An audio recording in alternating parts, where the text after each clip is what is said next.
부부 간에 또 부모와 자식 간에 이렇게 행복한 가정을 이룬 건 참 감사하고, 어떻게 보면은 이것이 뭐 모든 사람들의 살아가는 목적이 될 수도 있겠죠. 근데 하나님의 말씀은 아내와 남편에 대하여 이야기를 할 때에 이렇게 이야기하고 있는 거예요. 이것이 행복한 가정을 이루는 방법도 하나님께서 디자인하신 가정의 모습이라는 겁니다. 먼저 이 가정에 대해서 이야기하기 전에 PPT를 한번 넘겨주시면, 우리가 살아가는데 우리 시대의 사람들은 왜 행복하지 않은가, 그 사람들이 행복하지 않다는 것을 우리가 간접적으로 확인해 볼 수 있는 것이 바로 이 사망 원인 통계 결과표인 것 같아요. 작년 기준인데 사람들이 이제 사망하는 원인을 조사했을 때에 10대의 사망 원인 1위가 스스로 목숨을 잃는 것입니다. 48.2%예요. 20대에는 54%고 30대는 44%예요. 그러니까 10대부터 30대까지 사망할 확률이 가장 높은 게 다 자살이에요. 근데 무려 절반이에요. 10대부터 30대에 죽는 사람들 중에 둘 중에 하나는 스스로 목숨을 끊는다는 거. 엄청난 수치죠. 그리고 작년인지 처음으로 40대의 사망 확률 1위가 자살이 됐어요. 근데 이것은 그만큼 삶이 힘들다는 거예요. 행복하지가 않다는 것이고. 그럼 왜 사람들이 행복하지가 않은가? 왜 행복하지가 않은가? 여러 가지 이유가 있겠지만 오늘 주제로 살펴봤을 때에 가정이 행복하지가 않기 때문에 사람들이 행복하지가 않다. 10대부터 20대, 30대 사람들이 왜 자살을 하겠습니까? 그 사람들이 가정에서 사랑을 받고 가정에서 충분한 보살핌을 받았다면 아마 저런 극단적인 행동을 하는 수치가 훨씬 줄어들지 않았을까 생각이 돼요. 그리고 40대의 사람들이 왜 이렇게 많이 자살을 할까? 한참 자기 인생에서 가장 정점인 때에 가장 꽃꽃이 활짝 피어야 되는 그런 나이에 스스로 목숨을 끊는 사람들이 왜 이렇게 많을까? 우리 가정이 회복되면 이러한 수치도 많이 줄어들고 사람들의 행복도도 높아질 것으로 생각이 됩니다. 다음 넘겨주시면, 우리 종교개혁 하면 가장 먼저 떠오르는 칼빈이라는 분이 계시는데, 그분이 이런 말을 했어요. 사회가 그룹들로 이루어졌는데 그것은 참여자들이 상호 의무를 갖는 멍에들과 같은 것이다. 이 멍에라는 건 소가 이렇게 그 밭 가는 기구를 메고 갈 때 이 어깨에 메는 게 멍에잖아요. 모든 사람들이 사회에 참여한 모든 사람들이 자기 어깨에 멍에를 메고 있다는 거예요. 그 사람들이 메고 있는 멍에 첫 번째가 남편과 아내 간의 결혼이요. 둘째 멍에는 부모와 자녀 간의 관계이며, 셋째 멍에는 주인들과 종들과의 관계다. 이처럼 사회에는 6가지 다른 계층이 있으며 바울은 각 계층을 위해 특별한 의무를 명시하고 있다. 여기 본문에서, 저희가 오늘 살펴본 본문에서 아내와 남편, 그 다음에 6장에 자녀와 부모, 종과 상전, 이렇게 6가지의 계층에 대해서 바울이 이야기하고 있는데, 사회생활을 하는, 그러니까 인간이라면 누구나 이 6가지 계층 중에 한 계층에 속해 있어요. 그래서 그것은 모든 사람의 어깨에 멍에가 됩니다. 뭐 주인과 종 사이에서 종들만 멍에가 있고 주인은 없고 그렇지 않아요. 다 각자의 어깨에 멍에가 있고, 그리고 그 멍에를 잘 소화하는 것이 행복하게 사는 비결이다. 그래서 예수님이 수고하고 무거운 짐진 자들아 다 내게로 오라. 내가 매는 멍에는 가볍고 쉽다고 이야기를 한 거예요. 근데 우리 인생을 사는 사람들은 자기 멍에를 감당 못하고 힘들고 고단한 삶을 살다가 아까 본 것처럼 스스로 자기 삶을, 차라리 죽는 게 편하겠다, 내 어깨에 멍에가 너무 무겁다, 이렇게 생각을 하는 것이죠. 이 중에서 가장 첫 번째 되는 멍에는 남편과 아내 간의 결혼이다. 그러니까 결혼은 행복한 멍에여야 되는데 이 짐이 너무 무겁고 괴로운 거야. 이 결혼이란 짐이.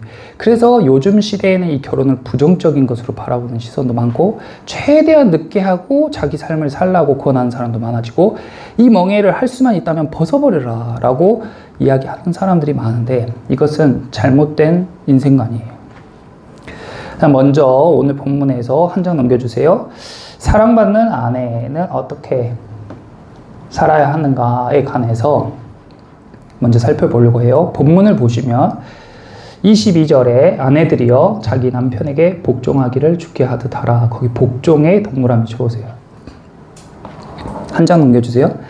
복종이란 말은 남의 명령이나 의사를 그대로 따라서 쫓는 거예요. 굉장히 싫어하는 단어, 요즘 시대 사람들이 극혐하는 단어 중에 하나가 복종입니다. 많은 여성분들이 기독교를 혐오하고 기존의 기득권들을 싫어하는 이유 중에 하나도 이런 이유 때문이에요. 이런 말씀 때문에 그동안 여성들이 억압받고 핍박받아왔다고 생각해요. 그래서 기독교 그리고 전통 기득권은 굉장히 거부합니다. 복종이라는 단어를 들으면 막 진절머리 치고 거부하죠. 그런데 이것이 가장 핵심되는 단어이고 행복한 가정을 위한 또 사랑받는 아내가 되기 위해서 가장 첫째 되는 말씀입니다. 그래서 이 복종이라는 의미를 우리가 잘 알기 위해서 먼저 우리가 용납해야 되는 거, 인정해야 되는 게 무엇인가 다음 넘겨주세요. 이 그림은 그냥 제가 예시로 한 그림인데 굉장히 그 여자분들이 보면은 싫어할 만한 그림일 것 같아요. 그런데 여성들이 역사적으로 또 여러 문화권에서 지금도 집안의 종처럼 이용되고 억압당하고 윽박지름을 당해왔다는 사실을 인정하는 것이 먼저예요. 아까 6개의 계층 중에서 3계층은 지배층이고 3계층은 종속하는 계층인데 여성이 이제 첫 번째죠. 그 다음에는 자녀들, 그 다음에는 종들이에요. 그런데 이 3계층의 특징이 뭐냐면 역사적으로 또 여러 문화권에서 이렇게 이용당하고 억압당하고 윽박지름을 당해왔다는 것이 공통점입니다. 그래서 그것을 먼저 납득하고 인정하는 것이 우리가 질서 있고 원하는 성경적 가정을 이루는 첫 번째 시작이에요. 왜냐하면 남자는 생물학적으로 키가 크고 힘이 세고 덩치가 크죠.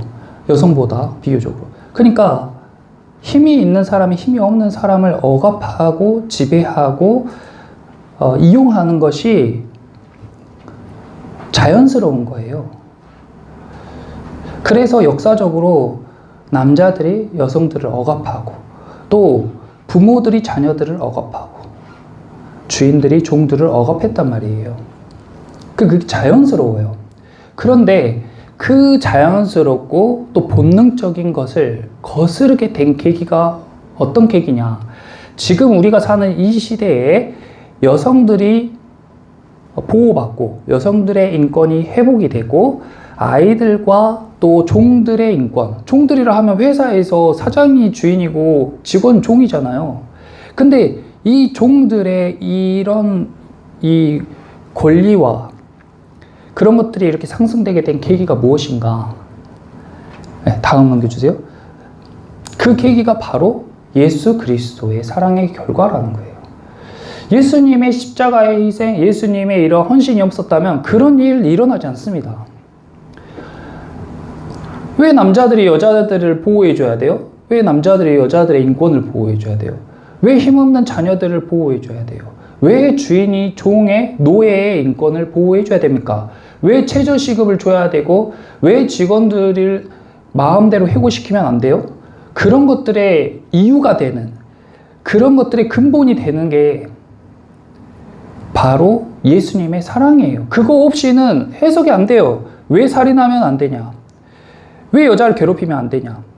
왜 약한 사람을 보호해줘야 되냐? 이것이 예수님의 사랑 없이는 해석이 안 된다. 그러므로 우리는 원래 약한 존재고 억압당하고 이용당하고 괴롭힘 당할 수밖에 없는 약한 존재인데 예수님의 사랑의 결과로 우리가 지금 이러한 권리, 이러한 보호, 이러한 생활을 할 수 있게 되었다.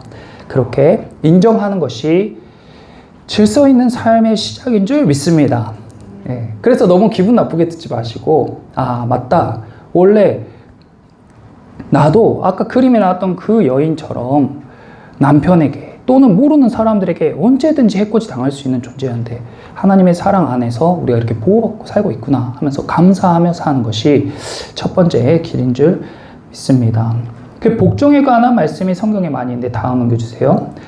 이런 것들이 많이 있어요. 에베소서 오늘 본문에 5장 22절 아내들이여 자기 남편에게 복종하기를 주께 하듯 하라 이런 말씀이 있고 이제 앞으로 나오는 말씀들을 우리가 같이 한번 읽어볼게요. 복종에 관한 말씀 다음 고린도전서 11장 3절이요. 함께 읽겠습니다. 그러나 나는 너희가 알기를 원하노니 각 남자의 머리는 그리스도요 여자의 머리는 남자요 그리스도의 머리는 하나님이시라. 다음이요. 디모데전서 2장 11절에서 15절 함께 읽습니다.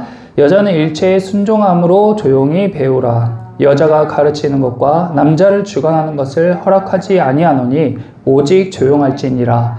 이는 아담이 먼저 지음을 받고 하와가 그 후며 아담이 속은 것이 아니고 여자가 속아 죄에 빠졌습니다.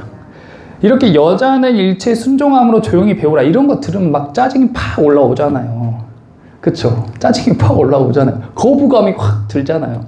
근데 거부감 든다고 이 말씀은 거스르고 내가 좋은 말씀만 취하고 이렇게 되면은 균형이 깨지는 거예요. 말씀은 다 하나님이 주시는 것으로 통으로 받아야 됩니다.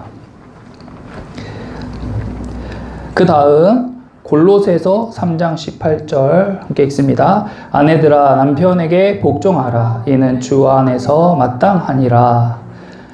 디도서 2장 4절에서 5절 그들로 젊은 여자들을 교훈하되 그 남편과 자녀를 사랑하며 신중하며 순전하며 집안일을 하며 선하며 자기 남편에게 복종하게 하라. 이는 하나님의 말씀이 비방을 받지 않게 하려 함이라. 그러니까 이런 말씀을 들으면 여자분들이 거부감이 확 든단 말이에요. 그런데 이게 하나님의 말씀이고 사람을 지으신 매뉴얼이에요. 그래서 우리는 이 말씀대로 살아야지 그 다음에 온전한 삶, 온전한 행복으로 갈 수가 있는 겁니다. 그래서 복종이란 말이 굉장히 거부감이 있고 우리에게 불편한 말이고 불리한 말처럼 들릴지라도 이 복종을 먼저 배우고 복종을 받아들이고 복종을 실천할 때에 온전한 삶을 아내로서 사랑받는 아내로서의 삶이 시작되는 것입니다. 그럼 복종의 의미가 무엇인가? 복종의 의미는 첫 번째, 복종의 의미는 무엇인가? 같이 한번 읽어볼게요. 첫 번째, 복종은 하나님이 허락하신 지도력을 인정하는 것입니다. 복종은 하나님이 허락하신 지도력을 인정하는 것이다. 이 시대에는 이 지도력을 인정하는 것이 많이 희미해졌어요. 많이 희미해졌어요. 그런데 남편의 지도력, 그리고 부모의 지도력, 그리고 주인의 지도력, 우리 시대로 하면 사장의 아니면 대표의 회장의 지도력을 인정하는 것이 복종의 출발입니다. 만약에 아내가 남편의 지도력을 인정하지 않고 남편에게 복종하지 않으면서 자녀들에게 부모에게 복종하라고 하는 것은 모순이 돼요. 그러므로 아내가 남편에게 복종하지 않는데 자기 자녀들한테는 부모에게 복종하라고 가르치면 절대 그 가르침이 내려갈 수가 없죠. 그리고 자신은 아내로서 또는 자녀로서 복종하지 않으면서 주인이 자기 직원들에게, 사장이 자기 직원들에게 복종하라고 하는 것 또한 맞지 않는 겁니다. 그러므로 이 6개의 계층 3가지의 멍에가 다 연결되어 있다. 그래서 복종의 의미는 첫 번째는 하나님께서 허락하신 지도력을 인정하는 거예요.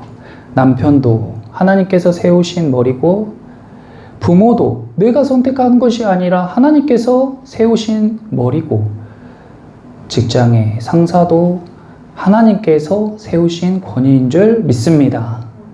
그렇게 믿어야 돼요. 그렇게 성경에 쓰여 있어요. 그러므로 내가 보기에 너무 형편없고, 내가 보기에 너무 형편없는 남편, 내가 보기에 너무 형편없는 부모, 내가 보기에 너무 형편없는 직장 상사라도 그 지도력을 인정하는 것이 복종의 출발이에요. 두 번째, 함께 읽어보겠습니다. 복종은 지도자의 말에 귀를 기울이는 것입니다. 지도력을 인정하지 않으면 나타나는 가장 첫 번째 반응, 말을 안 들어. 귓등으로 들어. 한 귀로 듣고 한 귀로 흘려. 이게 자연스럽게 나타나는 반응이에요.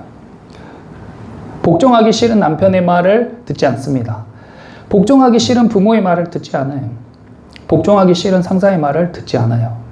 그러므로 자기가 자기의 존재를 세우고, 자기가 자기 스스로를 세우고, 자기가 더 행복해지는 길이 그 지도력을 인정하지 않고 그 말을 듣지 않는 것이라 생각하고 걸어가지만, 그것이 점점 자기를 더 불행하게 만들고 더 고립시키고 삶이 꼬이게 만든다는 거예요.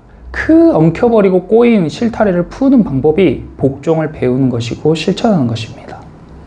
그 말을 들어야 돼요. 듣기 싫어도 들어야 돼요. 그 다음 세 번째, 복종은 결정권을 내어준다는 것입니다. 그리고 결정권을 내어줘요. 지도력을 인정하지 않아요? 그럼 듣지도 않아요? 그럼 누가 결정해요? 내가 결정해요. 왜냐면 나 인정 못하겠으니까 듣지도 않아. 그리고 지도력을 인정할 수도 없어. 그러니까 매사에 내가 결정을 해. 그런데 결혼을 한다는 거, 그리고 부부가 된 이후에는 하나님의 말씀에 남편이 머리라고 했어요. 그러니까 우리가 몸을 움직이는데 내가 손발이 움직이고 걸어가고 무엇을 보고 냄새 맡고 먹고 하는 거, 이 모든 걸 다 누가 주관해요? 우리 몸에서? 머리가 주관하는 거예요. 머리가 명령하는 대로 움직이는 거예요. 그런데 손이 갑자기 난 머리 인정할 수 없어. 내 마음대로 움직일래 하는 순간 이 몸은 망가지게 되는 거예요. 병들게 되는 거예요. 위험하게 되는 거예요. 그래서 결정권은 머리에게 줘야 돼요. 모든 몸의 결정권은 머리에게 주는 거예요. 그래서 복종은 결정권을 내어준다는 것입니다. 그렇다고 남편이 이 말 듣고 이제 잘 됐다. 와이프는 무조건 내 지도력을 인정해. 내 말은 무조건 들어. 또 내가 결정한 건 다 답이야. 이렇게 하는 남편들은 어리석은 거죠. 이 다음에 남편 편도 있습니다. 걱정하지 마세요. 일단은 아내들은 결정권을 남편에게 내어주어라. 그리고 네 번째, 함께 읽겠습니다. 복종은 주님을 나타내는 삶의 태도입니다. 복종은 그리스도께 하듯 남편에게 하는 거예요. 24절에 그러므로 교회가 그리스도에게 하듯 아내들도 범사에 자기 남편에게 복종하라. 교회가 기도하는데 이거 진짜 아닌 것 같아. 교회가 이 길로 가야 되는데 목사님이 기도하고 하자 하는데 진짜 아닌 것 같아. 그래도 주님이 주시는 감동대로, 교회의 머리 대신 주님의 뜻대로 교회는 가는 거예요.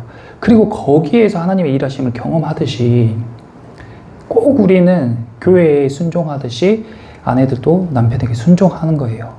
그런데 남편의 지도력을 인정 못하는 아내, 그리고 남편의 말에 귀 기울이지 않는 아내, 그리고 남편의 결정권을 뺏어버리는 아내들은 교회에 와서도 하나님의 지도력, 또 목회자의 지도력을 인정하지 않고, 목회자의 말에 귀 기울이지 않고 목회자의 결정에 대해서 불만을 토해냅니다.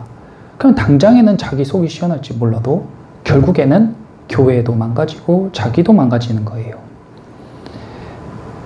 남편에게 복종하지 않은 아내는 가정을 어렵게 만드는 거예요. 불행하게 만드는 거예요. 자녀들을 힘들게 만드는 거예요.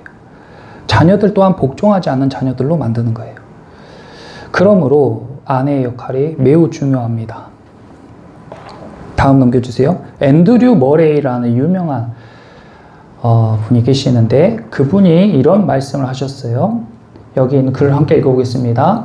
신앙을 고백하는 그 순간부터 우리는 순종이라는 학교에 입학하는 것입니다. 신앙생활을 시작하는 순간부터 우리는 순종을 배워요. 예수님께 순종하고 교회에 순종하고 그리고 아내는 남편에게 순종하는 거예요. 너무너무 어렵게 느껴지고 너무너무 거부감 들 수도 있는데 마찬가지예요. 교회에서 말씀을 배우고 말씀대로 살아가는 것, 주를 위해 사는 거 쉽지 않아요. 그런데 우리는 계속 그 순종이라는 학교에서 배우는 것입니다. 그러므로 그렇게 배워가면서 예수님을 알아가고 예수님을 배워가는 거예요. 하나님의 말씀 가운데 복종에 관하여서 아내들에게 당부했는데 너무 거부감을 갖거나 불편해하지 마시고 앞으로 차근차근 복종에 대해서 잘 묵상하셔가지고 행복한 가정 또 사랑받는 아내가 되시기를 예수님의 이름으로 축원합니다. 아멘. 다음, 자 이제 사랑받는 남편 차례입니다. 남편들이 이제 아내들에게 복종해라 하면 막 입꼬리가 자기도 모르게 쓱 올라가요.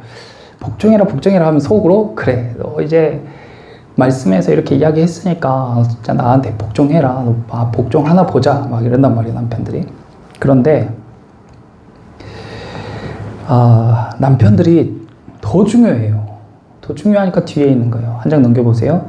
아까 처음에 제가 시작할 때 자살에 관해서 이야기를 했는데 10대, 20대, 30대의 사망 확률 1위가 자살, 그리고 40대에도 자살로 바뀌었어요. 그런데 더 놀라운 사실은 이 10대부터 40대에 자살하는 사람들의 비율이 남자가 여자보다 훨씬 높다는 거예요. 너무 높아요. 높아도 너무 높아. 파란색이 남자고 아래가 여자인데 여자들은 비슷비슷한데 남자들은 80대가 되면 그냥 파 올라갑니다. 거의 2배 이상, 2배. 이건 또 뭘 이야기하고 있는 거예요? 우리 시대에 사는 사람들, 10대에서 40대가 그만큼 살기가 어렵고 행복하지가 않은데 여자보다 남자가 더 힘들다는 거예요. 남자가 더 행복하지가 않다는 거예요. 그런데 그래서 뭐 여성들이 잘못이냐?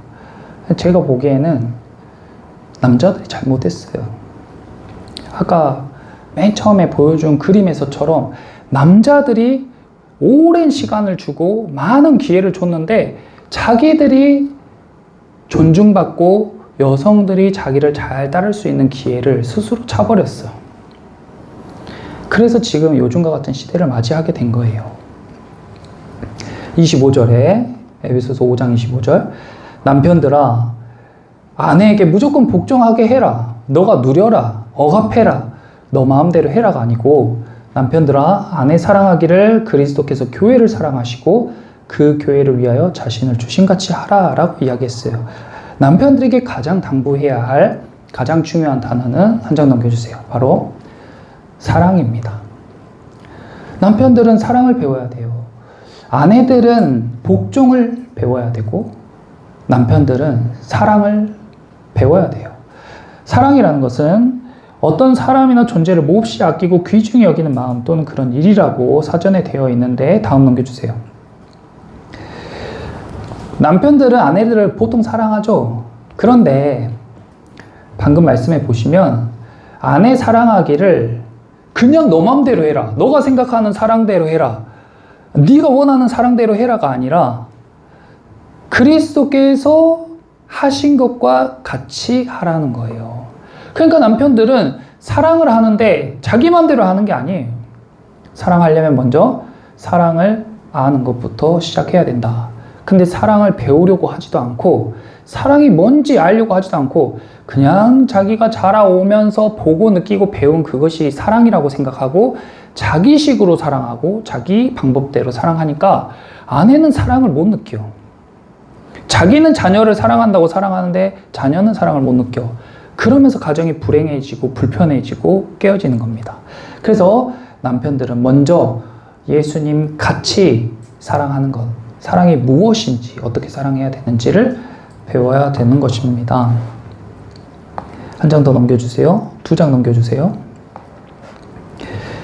베드로전서 3장 7절 말씀 같이 한번 읽어볼게요. 남편들아 이와 같이 지식을 따라 너희 아내와 동거하고 그를 더 연약한 그릇이요 또 생명의 은혜를 이어받을 줄 알아 귀히 여기라.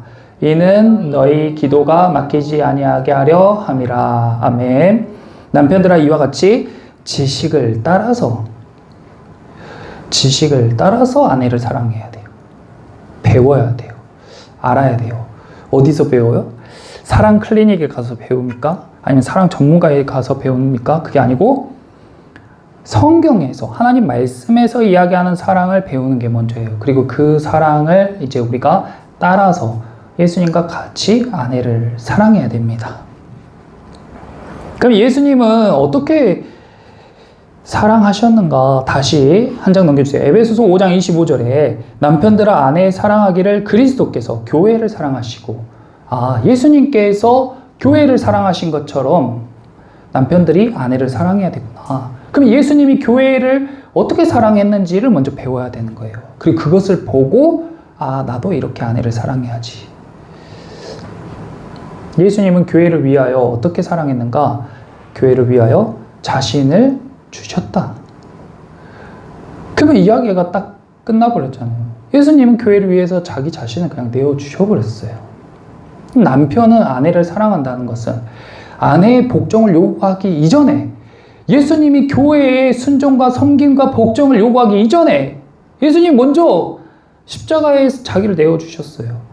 베드로와 제자들이 예수님을 따라가서 목숨 바쳐서 예수님을 쫓기 이전에 예수님이 먼저 십자가에 매어 달렸다고요. 베드로가 3번 배신했어도 예수님은 그들을 위해서 목숨을 내어주셨어요. 교회를 베드로 위에 세우려고. 그리고 그 베드로를 찾아가셔서 3번이나 질문하고 그를 용서하고 위로하고 회복시키시고 다시 일으켜 세우셔서 그 다음에 그 베드로를 비롯한 제자들이 예수님께 복종하고 순종하는 거예요. 왜 아내들이 나에게 순종하지 않냐? 왜 아내들이 이렇게 복종하지 않냐? 남편들이 잘 못했기 때문이에요. 남편들이 아내를 사랑하지 못했기 때문에, 사랑하는 방법을 알지 못했기 때문에, 자기 방식대로 사랑했기 때문에, 역사적으로 많은 문화권에서 많은 남성들이 배우지 않고 사랑했기 때문에 남성들이 존중받지 못하고 인정받지 못하게 된 것입니다. 그러므로 우리 처음 사랑교회의 남편들은 주님께 사랑을 잘 배워서 아내들에게 인정받는 남편들이 되시기를 축원합니다. 5장 27절, 에베소서 5장 27절 같이 한번 읽어보겠습니다. 자기 앞에 영광스러운 교회로 세우사 티나 주름 잡힌 것이나 이런 것들이 없이 거룩하고 흠이 없게 하려 하심이라. 예수님이 교회를 어떻게 사랑하시냐? 2번째, 영광스러운 교회로 세우세요. 예수님이 교회를 어떻게 사랑하시냐? 예수님이 교회를 영광스럽게 하심으로 사랑을 표현하는 거예요. 티나 주름 잡힌 것이나 이런 것들이 없게 하는 게 사랑하는 거예요. 그런데 반대로 남편들도 아내를 영광스럽게 세워줘야 돼요. 아내들이 제일 잘 보이고 싶은 사람이 누굽니까? 남편이에요. 그러니까 남편이 아내를 보고 예쁘다, 사랑스럽다, 고맙다, 너랑 결혼하길 잘했다, 너 때문에 살맛 난다, 이런 말을 들어야 아내는 그것이 영광스럽고 세워지고 자존감이 높아지고 남편에게 복종하고 싶은, 남편을 인정하고 싶은 마음이 생기는데, 정말 너 별로다, 젊었을 땐 예뻤는데 너 별로다, 아니면 너 때문에 죽겠다, 너 때문에 못 살겠다, 너 때문에 힘들다, 이런 말 들으면 아내는 점점점 위축되는 거예요. 그러면서 점점점 티나 주름이나 이런 것들이 생깁니다. 그러니까 아내들의 얼굴에 티나 주름이나 이런 것들이 생기는 것은 남편 몫이 큰 거예요. 그러니까 남편들이 아내들을 잘 세워줘가지고 아내들 얼굴에 이런 것들이 싹 사라지고 거룩하고 흠이 없게 하는 것이 아내들을 잘 사랑하는 방법인 줄 믿습니다. 그렇게 남편들이 아내를 먼저 누가 먼저 할 거 없죠. 아내들이 남편에게 먼저 복종하는 것이나 남편들이 아내들을 먼저 사랑하는 것이나, 이것은 동시예요. 동시. 누가 먼저 할 것이 없고 동시. 그러므로 너가 복종해야 내가 사랑하지. 너가 사랑해줘야 내가 복종하지. 이게 아니고 동시에 더 성숙한 사람, 더 예수님을 사랑하는 사람, 더 예수님을 닮은 사람이 먼저 하는 것. 그렇게 남편들이 아내들을 영광스럽게 세워주면 우리 와이프가 최고야. 우리 와이프랑 결혼하길 정말 잘했어. 난 다시 태어나도 우리 와이프랑 결혼할 거야. 우리 와이프랑 살아서 너무 행복해.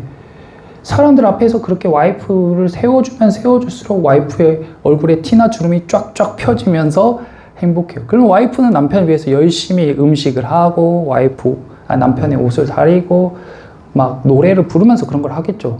자녀들도 그런 걸 보고 배우고 부모님들이 서로 복종하고 사랑하는 모습을 보면서 자녀들도 부모에게 복종하고 또 부모는 그 사랑을 그대로 자녀들에게 흘려보내주는 겁니다. 다음 넘겨주세요. 그렇게 아내들을 사랑하심으로 인정받는 우리 남편들이 다 되시기를 축원합니다. 네, 다음 이렇게 부부라는 것은 결혼이라는 것은 정말 좋은 것이고 성경에서 아주 강력 추천하는 것이며 하나님이 만드신 가장 좋은 관계 꼭 맺어야 되는 관계인데 잘못되었을 때 가장 피로감이 있고 가장 인간을 힘들게 하는 관계이기도 합니다. 5장 31절에서 33절을 함께 읽어볼게요. 그러므로 사람이 부모를 떠나 그의 아내와 합하여 그 둘이 한 육체가 될지니 이 비밀이 크도다. 나는 그리스도와 교회에 대하여 말하노라. 그러나 너희도 각각 자기의 아내 사랑하기를 자신같이 하고 아내도 자기 남편을 존경하라. 아멘. 그러므로 사람이 부모를 떠나 그의 아내와 합하여 그들이 한 육체가 될지니 남편과 아내는 합해서 한 육체가 되는 거예요.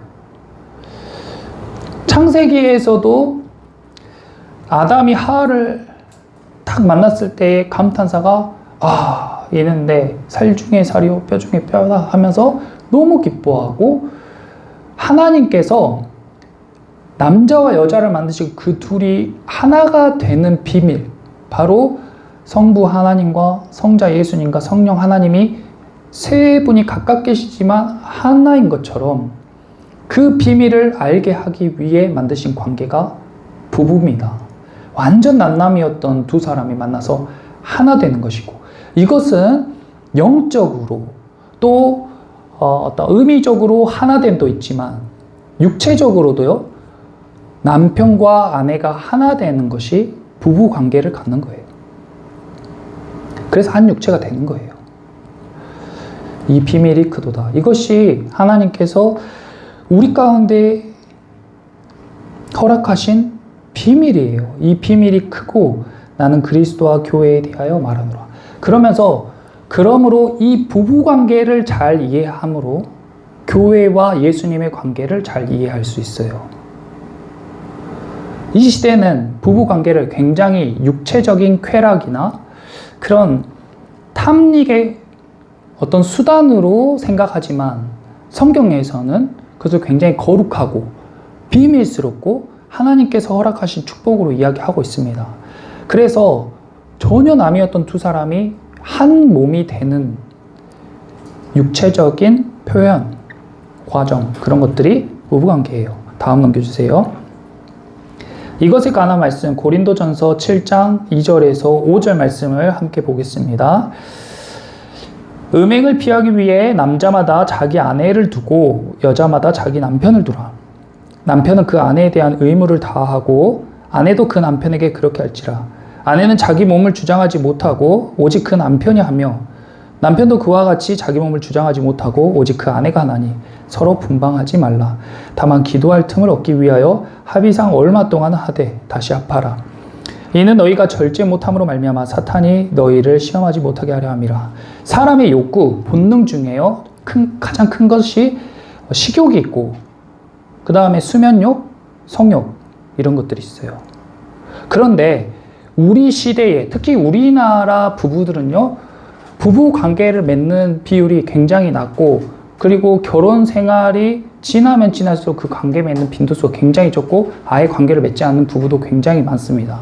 그래서 어떻게 부부끼리 그런 관계를 갖냐 이렇게 이야기하는 사람도 있고, 그리고 나이가 40대 50대가 되면은 그냥 그 관계를 위해서만 만남을 갖는 것, 뭐 흔히 말하는 애인을 갖는 것, 그런 것들이 당연하듯이 인정이 되고 당연한 문화처럼 받아들여지는 것이 현실이죠. 그런데 생각을 해보세요. 아내나 남편이 배가 고파, 먹을 게 막 먹고 싶어, 식욕이 막 돌아. 근데 그 사람이 못 먹게 막는 남편이나 아내가 있다면 어떻겠어요? 막 남편이나 아내가 막 배가 고파서 뭘 먹어야겠는데 못 먹게, 먹을 걸 안 줘. 그런 남편이나 아내가 있다면 어떻겠어요? 또 너무 졸리고 피곤해서 자고 싶어. 근데 못 자게 계속 깨워. 계속 못 자게. 그런 남편이나 아내가 있다면 그게 말이 됩니까? 그런 남편이나 아내 주변 사람이 보면은 인정해 주겠어요? 그런데 성욕 또한 마찬가지란 말이에요. 성욕 또한 식욕이나 수면욕과 같은 인간의 욕구이고 본성이에요. 그런데 남편이나 아내가 이 욕구를 어디에서 풉니까? 부부끼리밖에 풀 수가 없는 거예요. 그래서 성경 말씀에 이런 말씀도 있는 거예요. 3절에 남편은 그 아내에 대한 의무를 다하고, 여기서 의무를 다하고는 첫 번째가 부부관계에 대한 의무예요. 왜냐?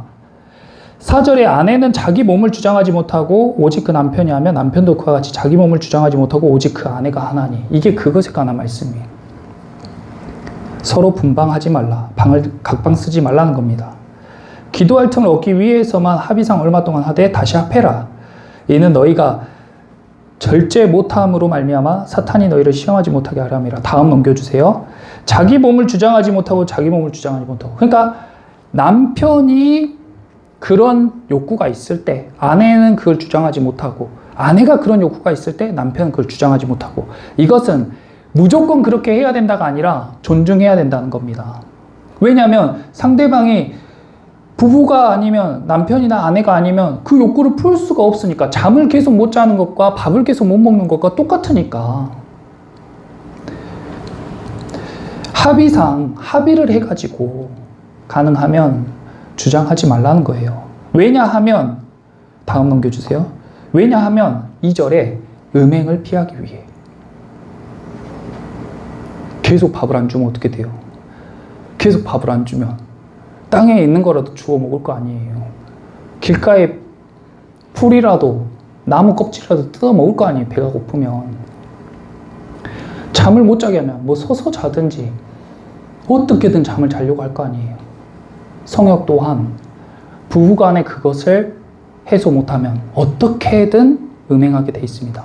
그리고 5절 중반부에 이는 너희가, 다음 거기요. 이는 너희가 절제 못함으로 말미암아 사탄이 너희를 시험한다. 그 욕구가 차오르면 차오를수록 절제를 못하게 돼요. 그러면 그 틈을 사단이 딱 파고듭니다. 그 순간 누군가가 유혹하거나 그 순간 게임에 넘어져서 실수하게 돼요. 그 실수하는 남편, 실수하는 아내 용납할 수 있습니까? 간통죄가 나라에서 죄가 아니라고 해서 그걸 용납할 수 있어요? 용납할 수 없어요. 그러면 그 상대방만 탓할 수 있습니까? 상대방만 탓할 수 없어요.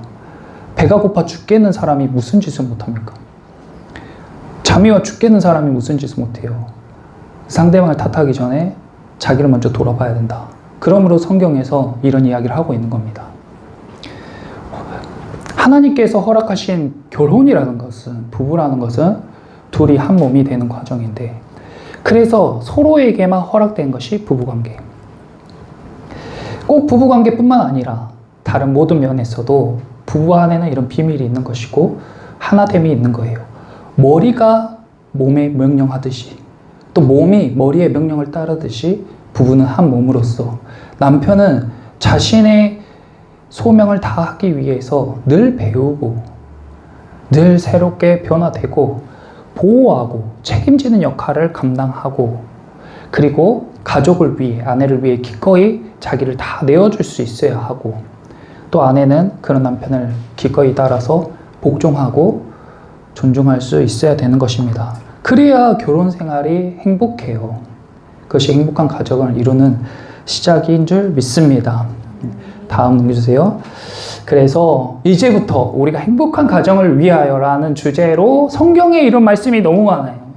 하나님은 우리 가정이 행복한 가정이 되기를 원하십니다. 그래서 이런 말씀을 너무 많이 저희에게 주셨어요. 그래서 그 말씀들을 함께 살펴봄으로써 자, 여기 한번 같이 읽어볼게요. 남편은 아내를 사랑하고 아내는 남편에게 복종함으로써 주 안에서 행복한 가정을 이루세요. 주 안에서 행복한 가정을 이루시는 저와 여러분 되시기를 예수님의 이름으로 축원합니다. 아멘. 우리 함께 찬양하시고 기도하겠습니다.